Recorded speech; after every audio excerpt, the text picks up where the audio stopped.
نحمده ونستعينه ونستغفره ونؤمن به ونتوكل عليه ونعوذ بالله من شرور أنفسنا ومن سيئات أعمالنا من يهده الله فلا مضل له ومن يضلل فلا هادي له وأشهد أن لا إله إلا الله وحده لا شريك له وأشهد أن محمدا عبده ورسوله أما بعد فقد قال الله تعالى في القرآن العظيم والفرقان المجيد أعوذ بالله من الشيطان الرجيم بسم الله الرحمن الرحيم يا أيها الذين آمنوا اتقوا الله حق تقاته ولا تموتن إلا وأنتم مسلمون واعتصموا بحبل الله جميعا ولا تفرقوا وقال يا أيها الناس اتقوا ربكم الذي خلقكم من نفس واحدة وخلق منها زوجها وبث منهما رجالا كثيرا ونساء واتقوا الله الذي تساءلون به والأرحام إن الله كان عليكم رقيبا وقال إلى آخر يا أيها الذين آمنوا قوا أنفسكم وأهليكم نارا وقودها الناس والحجارة عليها ملائكة غلاظ شداد لا يعصون الله ما أمرهم يفعلون ما يؤمرون اللهم صل على محمد وعلى آل محمد كما صليت على إبراهيم وعلى آل إبراهيم إنك حميد مجيد اللهم بارك على محمد وعلى آل محمد كما باركت على إبراهيم وعلى آل إبراهيم إنك حميد مجيد رب اشرح لي صدري ويسر لي أمري واحلل عقدة من لساني يفقهوا قولي رب يسر ولا تعسر رب زدني علما அளவற்ற அருளாளனும் நிகரில்லா பேரன்புடையவனுமாகிய எல்லாம் வல்ல அல்லாஹ்வின் திருப்பெயரை கொண்டு ஆரம்பம் செய்கின்றேன். அந்த அல்லாஹ்வுடைய அன்பும் கருணையும் நம்முடைய வாழ்வில் வழிகாட்டிய நபிகள் நாயகம் ஸல்லல்லாஹு அலைஹி வஸல்லம் அவர்கள் மீதும் அவருடைய குடும்பத்தார் தோழர்கள் நம்மர்கள் காட்டி தந்த வழிமுறைப்படி தன்னுடைய வாழ்வினை அமைத்துக் கொள்ளக்கூடிய அனைத்து மக்கள் மீதும் அல்லாஹ்வுடைய அன்பும் கருணையும் என்னென்ன உண்டாக கொண்டு வேண்டியவனாக ஜும்மாவை ஆரம்பம் செய்கின்றேன். கண்ணியத்துக்குரிய தாய்மார்களே, சகோதரர்களே, வாலிபர்களே, அல்லாஹ்வுடைய கட்டளை ஏற்று அவன் நம்மீது கடமையாக இருக்கிற ஜும்மா தொழுகை நிறைவேற்ற வேண்டும் என்பதற்காக ஆரம்ப நேரத்திலே நம்ம எல்லாம் ஒன்று கூட்டி அல்லாஹ்வுக்கு எல்லா புகழும். அப்படிப்பட்ட ஜும்மானுடைய நன்மைகளை வீணடிக்கக்கூடிய காரியங்களிலிருந்து தவிர்ந்திருக்குமாறு உங்களை அன்பாக கேட்டுக்கொள்கிறேன். அன்பானவர்களே, ஜும்மானுடைய தலைப்பு நன்மையும் சோதனையே. இப்போ நம்ம என்ன நினைக்கிறோம் அப்படின்னு கேட்டோம்னா, வாழக்கூடிய மக்கள் எல்லாருமே ஏதாவது நமக்கு ஏதாவது தீங்கு ஏற்பட்டுன்னு சொன்னோம்னா நம்ம அதை ஒரு சோதனையை நினைக்கிறோம். நம்ம அல்லாஹ்வை ஏற்றுக்கொண்ட மக்களாக இருக்கிறோம், அல்லாஹ்வுடைய தூதரை நம்பிய மக்களாக இருக்கிறோம், மறுமையை நம்பி இருக்கிறோம், சொர்க்கத்தை நம்பி இருக்கிறோம், நரகத்தின் மேல் நம்ம நம்பிக்கை இருக்கிறது, நம்முடைய ஈமான் சரியாக இருக்கிறது. இருந்தாலும் கூட நமக்கு ஏன் இப்படிப்பட்ட சோதனைகள் எல்லாம் ஏற்படுகிறது என்று மனிதர்கள் நினைப்பது உண்டு. நம்ம என்ன நினைக்கிறோம்னு கேட்டோம்னா, ஏதாவது நமக்கு தீங்கு ஏற்பட்டோம்னா அதுதான் சோதனை. ஒருத்தர் நல்ல செல்வத்துல செல்வ செழிப்போட இருக்கிறாரு, ஒருத்தர் நல்ல ஒரு பட்டம் பதவியில இருக்கிறாரு, ஒருத்தர் நல்ல ஒரு உபயோகத்துல இருக்கிறாரு, ஒரு வேலை வாய்ப்புல இருக்கிறாரு, ஒருத்தருக்கு பொருளாதாரங்கள் அதிகமாக வழங்கப்பட்டிருக்கிறது. இப்ப இவைகள் எல்லாம் நன்மை, இது அல்லாஹ்வுக்கு பிடித்தமானவைகள். அல்லாஹ் உங்களுக்கு என்ன பண்றான்? வாரி வழங்கி விரும்பி கொடுக்கின்றான். நம்ம எவ்வளவுதான் அல்லாஹ்வுக்கு விசுவாசமாக இருந்தாலும் கூட நமக்கு ஏன் இப்படிப்பட்ட சோதனைகள் எல்லாம் வருது? என்ன பண்றோம்? நம்மளோட பெரும்பான்மையான மக்கள் நினைக்கிறோம். உண்மையா இல்லையா? அதான் இன்னைக்கு நடந்து கொண்டிருக்கிறது. கண்ணியத்துக்குரிய தாய்மார்களே, சகோதரர்களே, வாலிபர்களே, சோதனை என்பது ஏதோ கஷ்டம் மாத்திர சோதனை இல்லை. நமக்கு வர நோய், துன்பம், அதே போன்ற நஷ்டங்கள், இழப்புகள், இவைகள் மட்டும்தான் சோதனை இல்லை. அல்லாஹ் ரப்புல் ஆலமீன் மனித சமூகத்தை பொறுத்த வரைக்கும் செல்வங்களை வாரி வழங்கி கொடுத்து சோதிப்பான். செல்வங்களை கொடுப்பது ஏதோ அல்லாஹ்வுக்காக விரும்பி அப்படியே அவங்களுக்கு ரொம்ப அவர்கள் மீது முகப்பத்து வச்சு கொடுக்கிறது அப்படின்னு சொல்லி இல்லை. செல்வங்களை ஒருத்தருக்கு அல்லாஹ்வுக்காக வழங்குறான்னு சொன்னோம்னா, கல்வியை ஒருவருக்கு அல்லாஹ்வுக்காக வழங்குறான்னு சொன்னோம்னா, ஆரோக்கியத்தை ஒருவருக்கு வழங்குறான்னு சொன்னோம்னா, இவைகள் எல்லாம் பெரிய ஒரு மகிழ்ச்சிக்குரிய காரியமா சொன்னோம்னா, அனுபவிக்கிறவர்களுக்கு வேண்டாம் அது மகிழ்ச்சியா இருக்கலாம். ஆனா அல்லாஹ்வுடைய பார்வையில் அதுவும் சோதனை தான். செல்வத்தை கொடுத்த அல்லாஹ் ரப்புல் ஆலமீன் இந்த செல்வத்தை எந்த விதத்துல இவர் சரியாக பயன்படுத்தி என்ற சோதனை இருக்குது. செல்வத்தை அல்லாஹ் அவருக்கு வாரி வழங்கினா சரியான முறையில் அந்த செல்வத்தை அவர் பங்கிடுகிறார்களா? யார் யாருக்கெல்லாம் அல்லாஹ் ரப்புல் ஆலமீன் செல்வங்களை வழங்க வேண்டும் என்ற அந்த செல்வங்களை அவர்களுக்கு அவர் சரியான முறையில் பங்கீடு செய்கிறாரா? அல்லாஹ் ரப்பல் ஒருவருக்கு ஆரோக்கியத்தை வழங்கி இருந்தாங்கன்னா அந்த ஆரோக்கியத்தின் மூலமாக ஆரோக்கியத்தை வழங்கிய ரப்புக்கு அவர் நன்றி செலுத்துகின்றாரா என்று அல்லாஹ் ரப்பல் அவரை சோதிக்கிறான். ஒருவருக்கு அல்லாஹ் ரப்பல் ஒரு பெரிய அந்தஸ்தை கொடுத்திருக்காங்கன்னா அந்த அந்தஸ்தின் மூலமாக அவர் தனக்கு கீழே கூடிய மக்கள் மீது எப்படி அவர் ஆட்சி செய்கிறார், அந்த மக்கள் மீது அவர் எப்படி நடந்து கொள்கிறார் என்று சொல்லி அல்லாஹ் ரப்பல் அவருக்கு வழங்கிய ஒரு சோதனை அது. அதை அவர் பெருசா நினைச்சு கூட எனக்கு அல்லாஹ் என்ன பண்ணலாம், செல்வத்தை கொடுத்துக்கிறான், அல்லாஹ் என்ன விரும்புறான் என்று சொல்லி அவருக்கு வழங்கப்பட்ட செல்வத்திலேயே அவருக்கு வழங்கப்பட்ட ஆரோக்கியத்தில் அவருக்கு வழங்கப்பட்ட பட்டம் பதவிகளிலே என்ன பண்ணிடக்கூடாது, அவரே இருமாப்பு கொண்டிடக்கூடாது, தற்பெருமை வந்துவிடக் கூடாது. கண்ணியத்துக்குரிய தாய்மார்களே, சகோதரர்களே, வாலிபர்களே, அல்லாஹ் ரப்பல் ஆலமீன் செல்வங்களை கொடுப்பது சோதனைக்கு, செல்வங்களை குறைப்பது சோதனைக்கு தான். ஒருவருக்கு செல்வமே இல்லைங்க, நீண்ட நெடிய காலமாக அவர் என்ன பண்றாரு, ஒருவர்கிட்ட ஒரு பணிபுரித்தான் செய்கிறார், ஒரு குமாஸ்தாவாக ஒரு வேலையாளராக பணிபுரியான்னு சொன்னா அது அவருக்கு பெரிய என்னதான் இது, அவரை பொறுத்த வரைக்கும் அது ஒரு பெரிய சோதனை. ஏன், அவருக்கு கண் முன்னால் உள்ளவர், அவருக்கு கண் முன்னால் உள்ளவர் திடீரென என்ன பண்ண பெரிய ஒரு பணக்காரராக இருப்பாரு, ஒரு 2-3 கடைகளுக்கு ஒரு முதலாளியா இருப்பாரு, அவரை கீழே 10-30-35 பேர் வேலை செய்வாங்க. ஆனா இவர் என்ன பண்றாரு, இவர் பார்த்து வளர்ந்தவர் தான் அவர். இந்த பணிபுரியக்கூடிய ஆளா இருக்கிறாரு, பல ஆண்டுகளாக இவர் வேலை செஞ்சிட்டு இருக்கிறார் பாருங்க, இந்த பணியால் பார்த்து வளர்ந்தவர் தான் அந்த முதலாளி. இவர் என்ன நினைச்ச கூடாது, அல்லாஹ் எனக்கு ஒண்ணுமே தெரியலையே, நான் பார்த்தவன் பெரியவன் ஆயிட்டானே, எனக்கு அல்லாஹ் என்னத்தை கொடுத்தான், எனக்கு எவ்வளவு பெரிய ஒரு சோதனையா இருக்கிறது என்று இவர் அல்லாஹ்வின் மீது தப்பெண்ணம் கொண்டு விடக் கூடாது என்று அல்லாஹ்வின் தூதர் ஸல்லல்லாஹு அலைஹி வஸல்லம் காண்பிக்கிறார்கள். அல்லாஹ்வுடைய தூதர் சொல்றாங்க, நான் சுவனத்தின் வாசலிலே நின்றிருந்தேன், எங்க, நான் சுவனத்தின் சுவர்க்கத்தினுடைய வாசலிலே நின்றிருந்தேன், அங்கு செல்பவர்கள் அதிகமானவர்கள் ஏழைகள் என்று அல்லாஹ்வுடைய தூதர்கள். யாரெல்லாம் போறாங்க, யாரெல்லாம் போறா, ஏழைகள் தான் அதிகமாக நுழைகிறாங்க. பணக்காரர்கள், செல்வம் படைத்தவர்கள் அவருடைய அந்த செல்வத்தின் மீது சரியான முறையிலே கணக்கிட்டு கொடுத்திருந்தாலும் கூட அவங்க எப்பதான் வராங்க, 2வது தான் வராங்க. யார் முதல்ல போறா, ஏழைகள் தான் போறாங்க. அப்ப ஏழையாக இருக்கக்கூடிய மக்கள் என்ன பண்ணுவாங்க, நம்ம அல்லாஹ் நம்மளை கவனிக்கலையே, அல்லாஹ் நமக்கு தரையிலேயே, நம்ம ஏன் இப்படியே வச்சிருக்கிறான், எப்ப பார்த்தாலும் வாடகை விட்டு நம்ம குடியிருக்கிறோம், எப்ப பார்த்தாலும் ஒருவனுடைய அடிமைக்காக வலிமையாகத்தானே வாழ்ந்து கொண்டிருக்கிறோம், நம்முடைய வாழ்க்கை இப்படியே கழிந்து விடுகிறதே என்று சொல்லி என்ன பண்ணிட வேண்டாம், சங்கடப்பட்டு விட வேண்டாம், அல்லாஹ்வின் மீது தப்பெண்ணம் கொண்டு விட வேண்டாம். இந்த பூமியை பொறுத்த வரைக்கும் அது சோதனைகள் நிறைந்த வாழ்க்கை. சோதனை இல்லாம வாழ்க்கை இல்லைங்க, சோதனை இல்லாம வாழ்க்கை இல்லை. அல்லாஹ் தஆலா குர்ஆன்ல பல வசனங்கள் சொல்லி காமிக்கிறான், 1-2 வசனங்கள்ல ஏராளமான வசனங்களை சொல்லி காமிக்கிறான். இது சோதனைக்குரிய காலம் தான். இது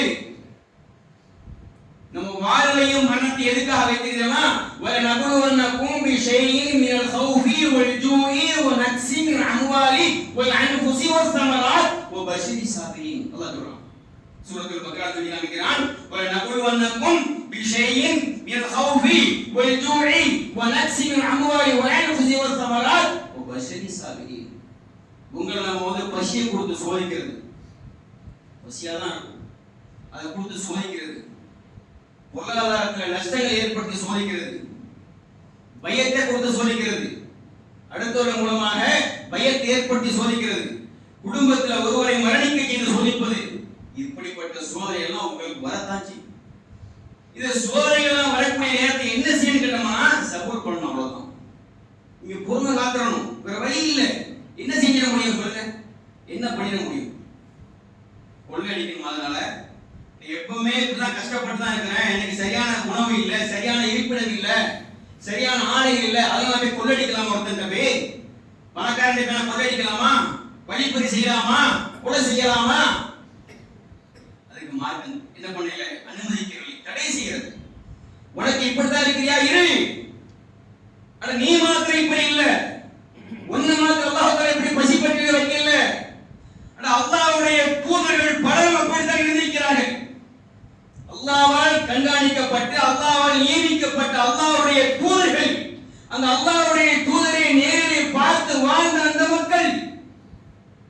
வாழ்ந்துருக்காங்க. இப்படித்தான் ரொம்ப காலம் இருந்திருக்கிறாங்க. கொஞ்சம் நெஞ்ச காலம் இல்லை, சாகுற வரைக்கும் அப்படி இருந்திருக்கிறாங்க. கண்ணியத்துக்குரிய தாய்மார்கள் சகோதரர்களே, அப்ப எனக்கு மட்டும்தான் கஷ்டம் வருது, எனக்கு மட்டும்தான் சோதனை வருது, நான் தான் சோதிக்கப்படுறேன், அல்லாஹ் என் மேல கோபப்படுறான், என் மேல ஏன் அவர் விருப்பம் கொள்ளவில்லை என்று நாம் நினைப்பது உண்மையிலேயே 100% தவறு. அல்லாஹ்வின் தூதர் ஸல்லல்லாஹு அலைஹி வஸல்லம் அவருடைய வீட்டிலே 3 நாட்கள் தொடர்ச்சியாக அடுத்து பலமுறை கேள்விப்பட்டிருக்கிறோம். அல்லாஹ்வுடைய தூதருடைய வீட்டுல 3 நாள் தொடர்ச்சியாக அடுப்பு இல்லை. நம்ம வீட்டுல அப்படியா இருக்கு இல்லையே. நம்ம காலையில டிஃபன் பண்ணிற, காலையில ஒரு சாப்பாடு, மதியானம் ஒரு சாப்பாடு, இடையில டிஃபனு, இடையில ஸ்நாக்ஸ், மதியான சாப்பாடு, அதுக்கப்புறம் சாயந்தரம் ஒரு டிஃபனு.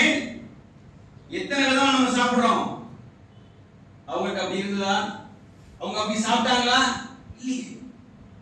பட்டினி, பசி, பட்டினியே வாழ்ந்தார்கள். சுப்ஹானல்லாஹ். ஏன் அப்ப அவர்கள் மீது அல்லாஹ் தஆலா நல்லெண்ணம் கொள்ளலையா? அல்லாஹ் அவர்களை விரும்பவில்லையா? அப்ப நம்ம என்ன நினைக்க கூடாது? அல்லாஹ் என்ன சோதிக்கிறான், அல்லாஹ்க்கு நான் பிடித்தமில்லையா, அல்லாஹ் என் மீது ஏன் விருப்பம் கொள்ளவில்லை என்று நாம் நினைத்தால் அதுக்கு முதல் தகுதிப்படுத்தவங்க யாரு? நபிமார்கள், நபியை ஏற்றுக்கொண்ட சத்திய சஹாபாக்கள், கண்ணியத்துக்குரியவர்கள். அப்ப அல்லாஹ் அவர்களை விரும்பினான், அல்லாஹ் அவர்களை விரும்பினான். நம்மளை விரும்பினா இல்லையே. நம்மளை விரும்பின மாதிரி விரும்பல. சுப்ஹானல்லாஹ். நம்மளை விரும்புவதை விட பன்மடங்கு, பல ஆயிரம் மடங்கு அவர்களை அல்லாஹ் விரும்பினான். அவர்களுக்கு சோதனை கொடுத்தானா இல்லையா?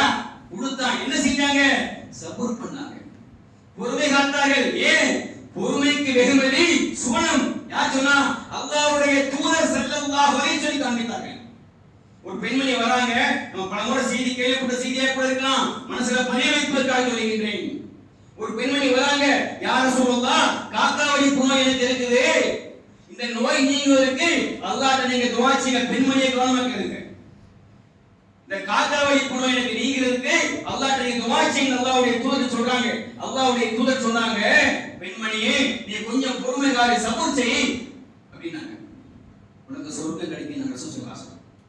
என்னது சொர்க்கம்? என்னங்க சும்மா சாதாரணமா கிடைக்கக்கூடிய பொருள்? அது சாதாரண போற வரவங்க போய் வாங்கிட்டு போற பொருள் அது சொர்க்கம் இல்லையே. அல்லாஹ் அதை என்ன பண்ற அழகான முறையிலே குர்ஆன்ல தெளிவாக சொல்லியிருக்காரு. இந்த 2வது அத்தியாயத்துடைய 214வது வசனத்துல அம் ஹஸிபத்தும் அன் ததஹுல் ஜன்னத வலம்மா யஅதீக்கும் மஸலுல் லதீன ஹலவு மின் கப்லிக்கும் மஸ்ஸத்துல் பஅஸாஉ வதர்ராஉ வஸுல்சிலு ஹத்தா யகூல ரசூல் வல்லதீன ஆமனு மஅஹு மதா ரசூலுல்லாஹ் அலா இன்ன நஸரல்லாஹி கரீப். சுவனத்தை எல்லாரும் விரும்புறீங்க. நம்ம எல்லாரும் சுவனத்தை விரும்புறது அல்ஹம்துலில்லாஹ். அதான் விரும்பியான ஒரு வழி இல்லை. சுவனத்தை விரும்பணும். ஏன்னா இந்த பூமியை பொறுத்த வரைக்கும் அத்துன்யா சிஜ்னுல் முஃமினீன் வ ஜன்னத்துல் காஃபிர் சுபஹானல்லாஹ். நமக்கு என்னதான் இது? நமக்கு இந்த பூமி என்னது? சிறைச்சாலை. ஈமான் கொள்ளாதவனுக்கு, காஃபிருக்கு, அவனுக்கு சொர்க்கம். அவன் வேண்டியவா இருக்கலாம். மதுவர்தன் நினைச்சா அடிப்பான், உபச்சாரத்தின் பக்கம் போனா நினைச்சா போவான், பொய் பேசணுமா பேசுவான், என்னென்ன அட்டூழியங்கள் இருக்க. நல்ல மக்கள் இருக்கிறாங்க, நான் இல்லைன்னு சொல்லல. இருந்தாலும் கூட இதெல்லாம் பார்க்கறாங்கன்னா ஒருத்தருக்காக அல்லாஹ் படைத்தவனுக்கு பயணம் செய்யற நிறுத்துறான் இல்லையே. நம்ம என்ன செய்யக்கூடாது? மது உனக்கு ஹராம், தடை செய்யப்பட்டது. உபச்சாரத்தின் பக்கம் நீங்க நெருங்காதீர்கள், அல்லாஹ்வுடைய கட்டளை. கொள்ளை அடிக்கிறியா அடிக்காத, நிறுவையில் அளவு நிறுவையில் மோசமன்றியா பண்ணாத, பொய் பேசாத. சுப்ஹானல்லாஹ். அல்லாஹ்வும் அல்லாஹ்வுடைய தூதரும் இதெல்லாம் என்ன பண்றாங்க? தடை செய்கிறாங்க. இப்படிப்பட்ட தவறான அனைத்தையுமே தடை செய்து இதன் பக்கம் நீ நெருங்காதேன்றாங்க. அப்போ இந்த பூமியை பொறுத்த வரைக்கும் நமக்கு இது சிறைச்சாலை. வேண்டியவா விரும்பியவாதான் இருக்க முடியாது, சில கட்டுப்பாடோட தான் இருக்கணும். ஆனா மறுமையில சொல்றோம், அங்க சொர்க்கத்தோட. அப்ப அல்லாஹ் சொல்லி காட்டுகிறான், உங்களுக்கு முன்னே சென்று போன மக்களுக்கு ஏற்பட்ட சோதனை வராமலே நீங்க சொர்க்கத்துக்கு போயிட நினைக்கிறீங்களா? உங்களுக்கு முன்னால் வாழ்ந்தார்களே அந்த மக்களுக்கு ஏற்பட்ட துன்பங்களும் துயரங்களும் சோதனைகளும் வராமலேயே நீங்கள் சுவனம் செல்லலாம் என்று எண்ணுகிறீர்களா? போக முடியாது, போக முடியாது. உங்களுக்கு முன்னால் வாழ்ந்த அந்த மக்களுக்கு சோதனைகளும் துன்பங்களும் தொடர்ந்து பிடித்துக் கொண்டது. நபியும் அந்த அவரோட அந்த மக்களோடு சேர்ந்து நபி என்ன பண்ணாங்க, அல்லாஹ்வுடைய உதவி எப்ப வரும் எதிர்பார்த்தாங்க. மத்தா நஸ்ருல்லாஹ், அல்லாஹ்வுடைய உதவி எங்களுக்கு கிடைக்காதா, இந்த சோதனையை நாங்கள் விடுபட மாட்டோமா என்று நபியும் அவரை சார்ந்த மக்கள் எதிர்பார்த்தார்கள். அல்லாஹ் இந்த நஸ்ருல்லாஹி கரீம் அல்லாஹ் சொல்றாங்க, கொஞ்சம் பொறுங்க, உங்களுக்கு சோதனைக்கு பிறகு வெற்றி இருக்கு. அல்லாஹ் சொல்றாங்க, உங்களுக்கு வெற்றி இருக்குன்னு சொல்லி அல்லாஹ் என்ன பண்றான், உத்தரவாதம் கொடுக்குறான். உத்தரவாதம் கொடுத்ததுல யார் சேர்ந்தாங்க, அல்லாஹ்வோட சேர்ந்தவங்க யாரா இருக்காங்களா? இல்ல. அப்ப நம்ம என்னதான் செய்யணும், நமக்கு ஏற்படக்கூடிய சோதனைகளை துன்பங்களை என்ன பண்ணணும், சகித்துக் கொள்ளத்தான் செய்யணும், பொறுமை காத்துத்தாகணும். அப்ப சொன்னாங்க அந்த பெண்மணி, யார் சொல்றதா, காக்கா வைப்பு நோய் இருக்குது, எனக்கு இந்த நோய் நீங்க துஆ செய்ய சொல்லும்போது பொறுமை காத்துக்கோ, உனக்கு சுவர்க்கம் இருக்குன்னு சொன்னாங்க. அப்ப அந்த பெண்மணி சொல்லி, யார் சொல்றதா, நான் பொறுமையா இருக்கிறேன், இருந்தாலும் அந்த அந்த நோய் வந்து நான் கீழே விழுந்து காலையை ஆட்டுறேன், அப்ப ஆட உயர்ந்து விடுகிறது, அது நீங்கிறதுக்காக துஆ செய்யுங்க, அது நீங்காம மேல தூக்காம இருக்குது, வெக்கமா இருக்கு, எல்லாரும் பார்க்கறாங்க. சுப்ஹானல்லாஹ். கண்ணியத்துக்குரிய தாய்மார்களே, சகோதரிகளே, வாலிபர்களே, அப்போ பொறுமையை வந்து மிக முக்கியம்.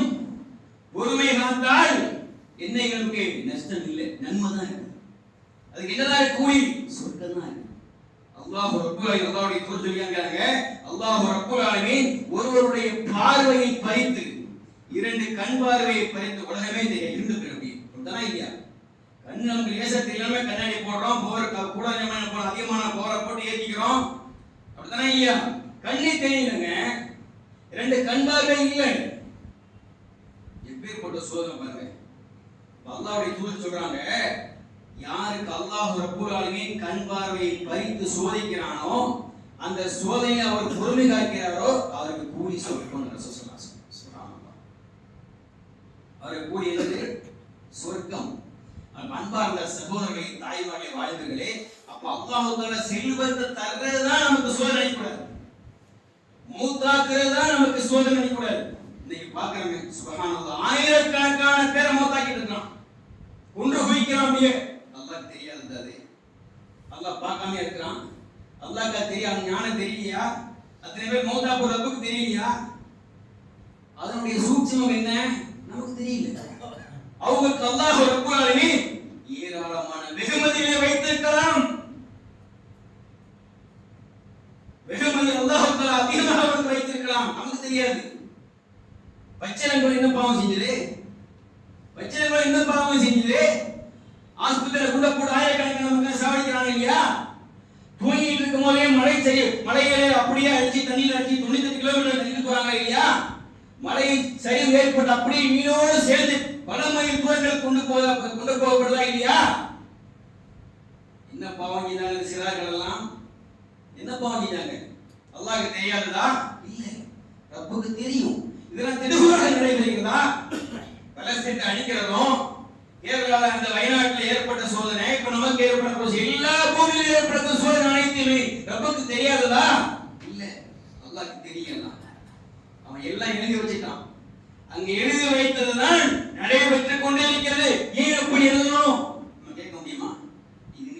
இது உனக்கு என்னப்பா சந்தோஷம்? 35,000 பேர் கொண்டுகிட்டு இருக்கானே, இது உனக்கு என்ன சந்தோஷம்? கேட்க முடியுமா? கேட்க முடியாது. அது அவனுடைய சாட்சி, அவன் அப்படித்தான் செய்வான். நமக்கு தெரியாது ஏன் அப்படி செய்யறான், எதற்காக அப்படி செய்கிறான், நமக்கு தெரியாது. கண்ணியத்துக்குரிய தாய்மார்களே, சகோதரர்களே, இது அல்லாஹ்வுடைய வேலை. இது திடுகுறாய் நடைபெறவில்லை.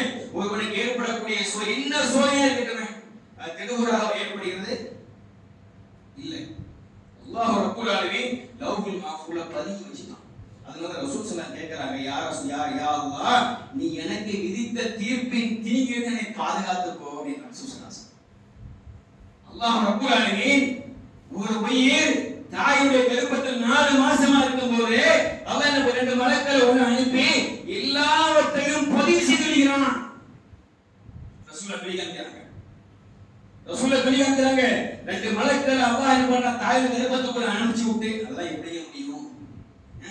அது எப்படிங்க முடியும்? யாருக்காவது அந்த மாதிரி சந்தேகம் இருக்குதா? ஈமான்ல குறைபாடுன்னு அர்த்தம்.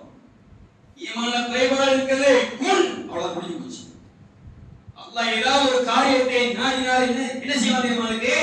ஒரே ஒரு வார்த்தை முடிஞ்சு போச்சு, குன் ஆகி உடனே ஆகிறார். அல்லாஹ் என்ன பண்ணா, 2 மலக்களை உள்ள அனுப்பி எப்ப பிறப்பாரு, எத்தனை கிலோ இடம் இருப்பாரு, என்ன உணவு உண்பாரு, எத்தனை வயசு வரைக்கும் வாழ்வாரு, எத்தனை கல்யாணத்தை முடிப்பாரு, எத்தனை பிள்ளையை பெறுவாரு, எந்தெந்த ஊருக்கு போவாரு, எங்க மூத்தா போவாரு, இவர் நன்மை செய்வாரா, இவர் தீமை செய்வாரா, இவர் பொறுமை காப்பாரா, பொறுமை காக்க மாட்டாரா, எல்லாம் பதிவு செய்யப்பட்டு விடுகிறது. ஏனா காய்ந்து விட்டது சொல்லுகிறார். நம்முடைய விதி எழுதப்பட்டு ஓலை காய்ந்து விட்டது, களம் உயர்த்தப்பட்டு விட்டது. பேனாவை தூக்கி எழுதி பேனாவை தூக்கியாச்சு, ஏழை எழுத்து அந்த 7க்கு பிறகு காய்ந்து போச்சு. ரசூலுல்லாஹ் இந்த ஆளு கேக்குறாங்க, யா அல்லாஹ் நீ எனக்கு விதித்த தீர்ப்பு இருக்கு, நான் பாதுகாத்துக்கோ. அவங்களுக்கு உள்ளது இல்ல, நமக்கு உள்ள துவா. அல்லாஹ்வுடைய தூதர் ஒவ்வொரு துவாவையும் எதுக்காக செஞ்சாங்க? அவங்களுக்காக செஞ்சாங்க. அந்த உம்மத்தை தெரிந்து கொள்ள வேண்டும், அறிந்து கொள்ள வேண்டும், அதை தன்னுடைய ரப்பிடத்தில் கேட்டு பெற்றுக் கொள்ள வேண்டும் என்பதற்காக செய்தார்கள். நீ பாக்குறவன் சம்பாதிச்சு வச்சிருக்கிறோம், எவ்வளவு தூக்கிட்டு போயிருக்கான் போதா. அதுக்கு ரசூலுல்லாஹ் சொன்னாங்க, யா அல்லாஹ் நீ எனக்கு அளித்த செல்வத்திலே அபிவிருத்தி செய்வாயாக. எனக்கு அளித்த செல்வத்தை என்ன பண்ணி அபிவிருத்தி செய். நீ எனக்கு விதித்த தீர்ப்பின் தீங்கிலிருந்து என்னை பாதுகாத்துக் கொள் என்று சொல்லி அல்லாஹ்வின் தூதர் ஸல்லல்லாஹு அலைஹி வஸல்லம் சொல்லி காண்பித்தார்கள். இப்ப கண்ணியத்துக்குரிய தாய்மார்களே, சகோதரர்களே, வாலிபர்களே, அப்ப அல்லாஹ் ரப்பல் ஆலமீன் அவன் ஏற்படுத்தியது நடந்து கொண்டே இருக்கும். அல்லாஹ் தஆலா பாருங்க, அல்லதி லா அஸாபத்து முஸீபத்துன் காலு இன்னா லில்லாஹி வ இன்னா இலைஹி ராஜிஊன். என்ன சோதனை உங்களுக்கு ஏற்பட்டாலும் சரி, நீ என்ன செய்யுங்க, அல்லாஹ்ட்ட இருந்து வந்தோம், அல்லாஹ் தந்தான், அல்லாஹ் கொடுத்தான், அவன் எடுத்துக்கிட்டான், அவன் கொடுத்தான், அவன் எடுத்துக்கிட்டான் என்று சொல்லி யார் பொறுமை காக்கின்றீர்களோ அவர்களுக்கு நபி என்ன பண்ணுங்க, நன்மாராயம் கூறுன்னு சொல்லி அல்லாஹ் சொல்லி காட்டுகிறான். கண்ணியத்துக்குரிய தாய்மார்களே, சகோதரர்களே, வாலிபர்களே, சோதனை என்பது நன்மை ஏற்பட்டாதான் சோதனை இல்லை, தீமை ஏற்பட்டாலும் அதுவும் சோதனை தான். அல்லாஹ் ரப்பல் ஆலமீன் கொடுத்தும் சோதிப்பான், அவைகளை குறைத்தும் சோதிப்பான். நம்ம என்ன செய்யக்கூடாது, ஒன்றும் தரையிலேயே என்ற அந்த மாதிரியான எண்ணங்கள் நம்முடைய உள்ளங்களிலே வந்துவிடக் கூடாது என்பதைத்தான் அல்லாஹ்வுடைய தூதர் சொல்லி காட்டுகிறார்கள். அப்ப எந்த சோதனை ஏற்பட்டாலும் சரி, இதெல்லாம் செய்யணும். ஏன் நமக்கு சொர்க்கம் இருக்குதுங்க, நமக்கு அல்லாஹ் தஆலா இந்த சோதனைக்கு பகரமாக சுவனத்தை வைத்திருக்கிறான். இந்த துனியாவை பொறுத்த வரைக்கும் 60, 70, 80, 90, 100 குடிச்சு போச்சு, அவ்வளவுதான். மேக்ஸிமம் வாழ்ந்தவங்க 100, 110 வயசு வரைக்கும் வாழ்றாங்க. 110 வயசு வரைக்கும் வாழ்ந்தாலும் ஆரோக்கியமான வாழ்க்கை கிடையாது, எல்லாம் பெட்டிலே தான். 60, 70 ஓகே அல்ஹம்துலில்லாஹ், 80 கூட பரவாயில்லை. அதுக்கு மேல போனோம்னா இந்த காலத்தை பொறுத்த வரைக்கும் சொல்ல தேவையில்லை. 12 வயசு பையனுக்கு சுகர் நோயில பாதிக்கப்பட்டிருக்கான், 12 வயசு பையன் சுகர் நோயில பாதிக்கப்பட்டிருக்கான். நோய்கள் விதவிதமாக சொல்ல முடியல. 800 நோயின்னு ஒரு 6 வருஷத்துக்கு முன்னாடி சொன்ன கேள்விப்பட்டிருக்கேன். 800 நோய் இருக்கு, எத்தனை 800 நோய்கள் இருக்கிறதாக ஒரு 6 வருஷம் முன்னாடி சொன்ன கேள்வி. இன்னைக்கு அதெல்லாம் எங்கேயோ தாண்டி போயிருக்கும்.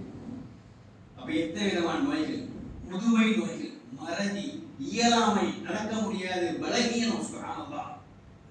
அப்ப இவ்வளவுதான் வாழ்க்கை. ஆரோக்கியமா ஒரு கிரகத்துல ஒரு மாதிரி இருக்கணும்னா ஒரு 70 வரைக்கும் ஓகே, ஹே அவ்வளவுதானுங்க. அதுக்கு மேல வாழ முடியுமா? அதுக்கப்புறம் எங்கதான் வாழ்க்கை? அங்க இருக்கு பாருங்க வாழ்க்கை. சுப்ஹானல்லாஹ். அந்த வாழ்க்கைக்கு அளவு இல்லை, கால அளவு இல்லை. சொர்க்கவாசி நரகவாசியும் என்ன அல்லாஹ் பிரித்ததற்கு பிறகு 2 பேருக்கும் மத்திய ஒரு மகிழ்ச்சியோட கொண்டு போய் ஒரு ஆட்டை நிறுத்தி என்ன பண்ணப்படும், இரு சாராரும் பார்க்கும் வண்ணம் அறுக்கப்படும். அறுத்துட்டு சொல்லுவாங்க, சொர்க்கவாசிகளே இதுதான் மரணம், இனி உங்களுக்கு மரணமே இல்லை. நரகவாசிகளே இதற்கு பிறகு உங்களுக்கு மரணமே இல்லை. சொர்க்கவாசினா சொர்க்கத்திலே இருப்பான், எவ்வளவு காலம் தெரியாது, ரப்பு அறிந்தவன். அது நிரந்தரமான உலகம். அது நரகவாசி உனக்கும் அப்படித்தான், உனக்கும் நரகப்படுகொலிதான். அல்லாஹ்வை மறுத்து மறந்து தான் தோணித்தனமாக அல்லாஹ்வுக்கு இணை வைத்து வாழ்ந்து கொண்டிருந்தாயே. படைத்தவனை இணை, படைப்பதற்கு நீ வணங்காது, படைத்தவனை மாத்திரம் வணங்கு, அவனுக்கு நன்றி செலுத்து என்று சொல்லக்கூடிய நேரத்திலே தன்னுடைய மனோ இச்சையின் பிரகாரம் தான் தோண்டித்தனமாக படைத்தவனுக்கு இணை கற்பித்து வாழ்ந்து வந்தாயே, அதன் காரணமாக நீ நரகப்படுகொலிதான். ஆத்மாவை கொஞ்சம் கட்டுப்படுத்தி, அல்லாஹ் என்ன பார்த்துட்டு இருக்கிறான், அவன் தான் என்ன படைச்சான், அவன் தான் என்னை கொடுக்கிறான், அவன் தான் என்னை கண்காணிக்கிறான், நான் மீண்டும் அவனிடத்திலே தான் திரும்பி செல்ல வேண்டியிருக்கிறது என்று மனதை கட்டுப்படுத்தி வாழ்ந்தானே. சில தவறுகள் செய்திருந்தாலும் கூட அல்லாஹ்வுக்கு இணை வைக்காமல் வாழ்ந்தா பாருங்க, அவன் அல்லாஹ் ரப்பல் ஆலமீன் நாளை மறுமையிலே அவன் செய்த தீமையை தவறுகளுக்காக சில சோதனைகளை கொடுத்தாலும் சில தண்டனைகளை கொடுத்தாலும் மீண்டும் தூக்கி உள்ள போடும். நீங்க வைப்பான், சொர்க்கத்தில் வைப்பான். சுப்ஹானல்லாஹ். அது இன்பம் நிறைந்த வாழ்க்கை. அது எப்படிப்பட்ட வாழ்க்கை? 60 70 எல்லாம் முடிஞ்சிடாது. அந்த வாழ்க்கைக்கு அளவு 100 114 முடிஞ்சிடாது. சுப்ஹானல்லாஹ். நிரந்தரமான வாழ்க்கை. அதனால தான் அல்லாஹ்வுடைய தூதர் சொன்னாங்க, சொர்க்கம் என்பது மிக விசாலமாக்கப்பட்டது, வானம் பூமி இவைகளை விட மிக விரிந்து பறந்தது. அப்ப நீங்க இங்க என்ன பண்றீங்க? நல்ல அமல் செய்யுங்க, நற்காரியங்களை செஞ்சுக்கிறீங்க. அல்லாஹ்வை நீங்க பார்க்க வேண்டும் ஆசைப்படுறீங்களா? அதிகமான நம்மளை திக்ருகளை செய்யுங்க. சொர்க்கத்தை நீங்க போகணும்னு விரும்புறீங்களா? அதிகமான ஆசைப்படுங்க, திக்ரு செய்யுங்க, அல்லாஹ்வுக்கு நன்றி செலுத்துங்க, அல்லாஹ்வை புகழுங்க, பொறுமையாருங்க, நல்ல மக்களா வாழுங்க, உண்மையாக வாழுங்க. ரசூலுல்லாஹ் சொன்னாங்க, நீங்கள் உண்மையே பேசுங்கள், நீங்கள் உண்மையே பேசுங்கள், பொய் பேசாதீங்க. நீங்கள் உண்மையே பேசினால் அல்லாஹ் என்ன பண்ணுவான்? இவர் உண்மையாளர்கள் பட்டியலில் உங்களை சேர்த்துருவான். உண்மையாளர்கள் சொர்க்கத்துக்கு போவாங்க என்று அல்லாஹ்வுடைய தூதர் ஸல்லல்லாஹு அலைஹி சொல்லி காண்பிக்கிறார்கள். கண்ணியத்துக்குரிய தாய்மார்களே, சகோதரர்களே, வாலிபர்களே, வாழக்கூடிய வாழ்க்கை கொஞ்சம் வாழ்க்கை. எந்த ரூபத்தில் வேணாலும் சோதனை வரும். இன்னைக்கு இங்க ஜும்மா செய்யறது வேற ஒருத்தர் தான், ஜும்மாக்கு வேற ஒருத்தர் நியமிக்கப்பட்டிருக்குது, வரையில ஒரு சோதனை தான், அவருக்கு ஒரு சோதனை. ட்ரெயின்ல வந்தாரு, ட்ரெயின் மாட்டிட்டு அடையில, சிக்னல்ல மாட்டிட்டு ஆளுங்க வரல. எனக்கு திடீர்னு ஒரு காலை போன பண்ணி இங்க வாங்க, சோதனை தான் இது. அவருக்கு அது ஒரு சோதனை. என்ன பண்ணோம்? இப்படித்தான் பல ரூபத்தில் சோதனை, எந்த ரூபத்தில் வந்தாலும், எந்த சோதனை வந்தாலும் எல்லாம் கடந்து போறது, எல்லாமே என்னதான் ஆயிரும், கடந்து போயிடும், அவ்வளவுதான், முடிஞ்சிடும். அது நிரந்தரமாக இருக்குமா? இருக்காது. குறிப்பிட்ட அளவுதான். மேக்ஸிமம் 70 வயசு வரைக்கும் போகும், 70 ஆண்டு காலம் வரைக்கும் சோதனை போகும். அதுக்கு பிறகு அவருடைய வாழ்க்கை. அதுக்கு பிறகு அல்லாஹ் நாடும் போது மறுமையுடைய வாழ்க்கை. கண்ணியத்துக்குரிய தாய்மார்களே, சகோதரர்களே, வாலிபர்களே, அல்லாஹ் ரப்பல் ஆலமீன் நமக்கு இப்பொழுது ஆயுளை தந்திருக்கிறான். அந்த ஆயுளை அல்லாஹ் விரும்பக்கூடிய விதத்தை நாம் நடந்து அல்லாஹ்வுக்கு நன்றி செலுத்தக்கூடிய மக்களாக, பொறுமைகளை எதிர்கொள்ளக்கூடிய மக்களாக, பொறுமைகள் வந்தால் அவைகளை தாங்கிக் கொள்ளக்கூடிய மக்களாக, சபூர் செய்யக்கூடிய மக்களாக இருந்து அல்லாஹ்விடத்தினாலே சொர்க்கத்தை பெறும் நல்ல மக்களாக அல்லாஹ் ரப்பல் ஆலமீன் நம் அனைவரையும் ஆக்கியருவான் என்று கூறி முதல்வர் நிறைவு செய்கிறேன்.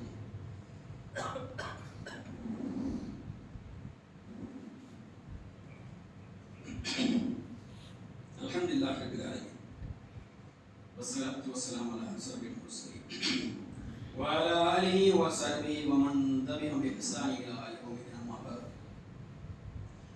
இன்னல்லாஹ வ மலாயிகத்துஹு யுஸல்லூன அலன் நபி யா அய்யுஹல்லதீன ஆமனூ ஸல்லூ அலைஹி வ ஸல்லிமூ தஸ்லீமா.